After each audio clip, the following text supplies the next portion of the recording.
What's up mga ka-Wildy Boy, sa mga nagtatanong or mga nagdududa, legit ba ang pag-a-apply or pagkapasa ng mga applications through Job Bank Canada?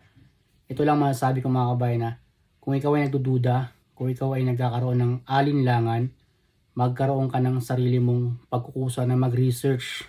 Do your own research. Hindi yung gagawa ka agad ng mga negative comments. Hindi mo naman naintindihan kung ano yung sinasabi mo. Kapag sinabi mong Job Bank Canada, official website yan ng Government of Canada. Okay, para maunawaan mo. At ang mga nagpo-post dyan, employers, and syempre, yung mga pinopost dyan, legit. Okay, may process kung paano nila pinopost yung kanilang mga job opportunities. At yan ay pwede sa mga applicants even wala ka sa bansang Canada.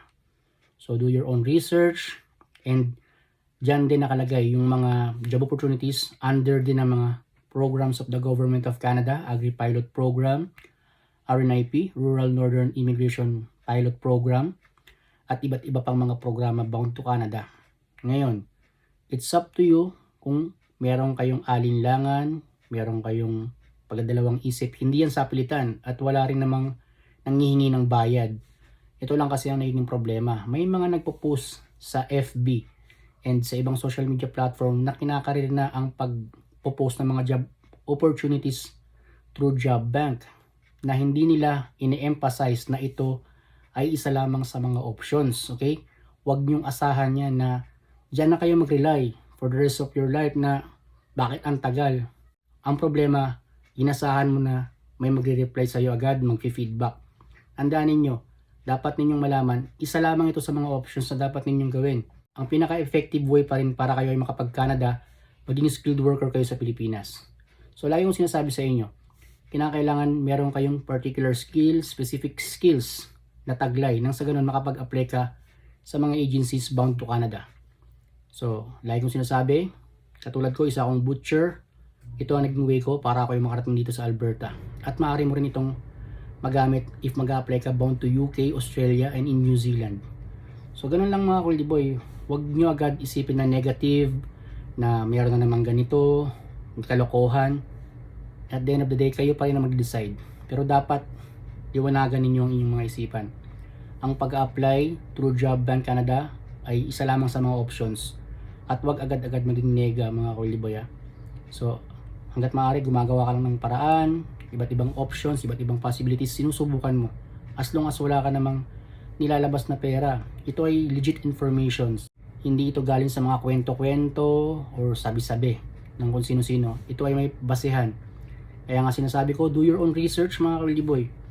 Alamin ninyo. At kung meron kayong doubt, i-message niyo yung website ng Government of Canada, may contact dyan. Then doon kayo magreklamo na hindi totoo ang sinasabi nila. So ganoon lang mga Kuldi Boy. Again, legit ang pag-apply through Job Bank Canada. Kinakailangan nyo lang mag-send ng inyong Canadian format resume and cover letter. Hindi lang bound to iisang province yan sa iba't ibang provinces dito sa bansang Canada. Maaari kayo makapag-send ng inyong applications. At naka-emphasize dyan, pwede ang mga candidates even without a valid Canadian work permit. Matagal ko na tinuturo yan mga Kuldi Boy. Kahit hindi na kayo umasa sa mga pinopost. Okay? Sa mga pinopost ng mga ibang nagbablog na meron mga ibibigay ng mga job opportunities, tinuturo ko na sa inyo mga Kuldi Boy na kayo na mismo mag-a-apply. Kayo na mag-search. Type nyo jobbank.gc.ca. Then pag nandun na kayo sa website, scroll down nyo. Meron kayong makikitang resources tailored to your needs. I-click nyo may nakalagay foreign candidates from outside Canada. Then sa what, i-type niyo kung anong uri ng trabaho ang inyong gustong applyan. Welder ba, carpenter, cook, cleaner, butcher. Kung factory worker, ang ilalagay mo general labor manufacturing. Farm worker, pwede mo rin ilagay harvesting laborers. Sa location or sa where, ilagay ninyo all of Canada. Then pwede nyo rin i-filter yan kung meron kayong specific province na mga tinatarget na sa may side. Meron akong content na pinapaliwanag ko na yan mga Kuldi Boy. So ganun lamang mga kabayan. Again, isa lamang ito sa mga options na maaari ninyong gawin. Huwag ninyo itong asahan na hanggat maaari maghihintay ka ng mga ilang buwan, ilang taon, and then sisisihin mo yung nagpo-post. Matagal ko na sinasabi sa inyo, isa lamang ito sa mga options na maaari ninyong gawin. Maging skilled worker pa rin kayo, yan ang maging priority ninyo para magkaroon ng katuparan ng inyong pangarap na makapag-abroad, hindi lang sa bansang Canada, ganoon rin naman sa ibang panig ng mundo. So yun, nilinaw ko lang mga ka-Wildy Boy. Good luck to all applicants. Keep safe always. God bless mga ka-Worldly Boy.